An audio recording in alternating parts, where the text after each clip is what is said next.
All right, welcome back to Click Talk.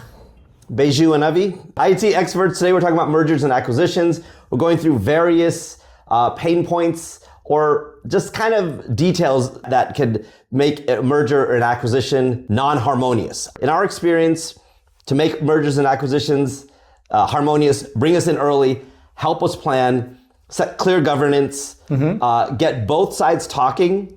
Right. And that's kind of our approach. We've done this a bunch of times. We've done tons of these recently, traveled the country. So we have a lot of experience here. Let's talk about identity, the end user. Identity is a vague term. Users.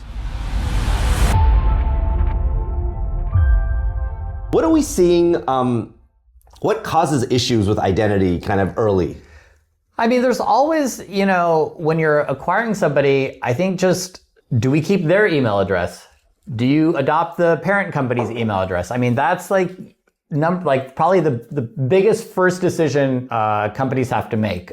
But underneath that is, how does that other company treat security permissions, roles, groups, stuff like that? Are they pretty lax on security? Like everybody has access to everything and there's just this small amount that's secure. Or maybe on the parent company, it's really locked down. You've got 20 security groups. So marrying those two systems is a challenge, or finding that fine balance of where the company that you're acquiring can still work, but then operate under the controls that you have in place. So security is obviously a big concern nowadays, and marrying those two, possibly different approaches is difficult. What are some of the common gaps you see in security for of a company that's being acquired? Yeah, I mean, a lot of times, kind of like what we talked about before, the maturity of them. We may have one customer where they have MFA and it's number matching and shows they got to type in a number on their phone.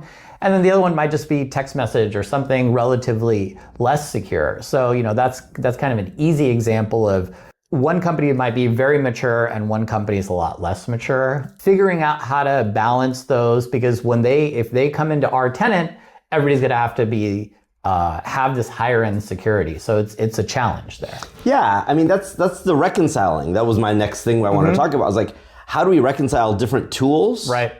Well, standards we just talked about. Right? We talked about if the parent company is more stringent and the acquired company is more lax, there's some balance there. There's some there. Of course, there's communication there. Right. It requires a lot of communication. You map it out, you decide how you want to, what standard you want to apply.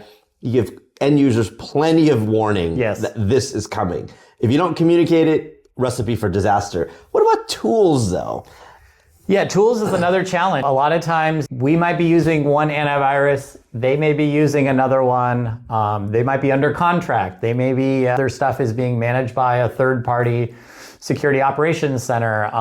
So the tooling is a real challenge, what they're using to remote into people's computers or what agents they have. So once again, it's back to communication, understanding what contracts they're under, understanding how their techs work, how they support their end users. Maybe it's not very feasible to deploy a new tool to all the computers because, 50% of their staff is remote and you can't push out software that way. So doing a lot of that discovery early is really critical. But yeah, no, it's a real challenge. I mean, a lot of times we're waiting 6 months for a contract to expire and then we load the parent company's antivirus or something like that. But making sure you document all that and have a plan on how to deal with that, it's critical. Yeah, ideally, day one, you want to just flip the switch and everything switches over. That rarely happens. Yes, never. Right, it never happens. And so you need to maintain that urgency 90 days later when everyone's operating in the new environment and you're like, okay,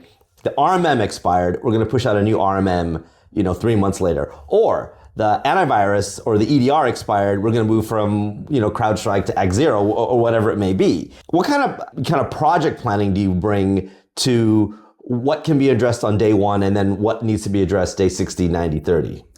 Yeah, I mean, I think the key is, like you said, to lay it out. Because in that first 30 days, you're doing discovery, finding out when the contracts expire, maybe it's a 2-year contract or maybe it's still have 10 months left. So then that's when you kind of plot things out on your project plan because there's no sense in double paying for something that if they have a similar service that it's doing the job, you don't want to just replace it for the sake of replacing it. In that due diligence period, like really determining what you're looking at and what you have to replace, and then just scheduling that as the year goes on is really the critical way to handle it.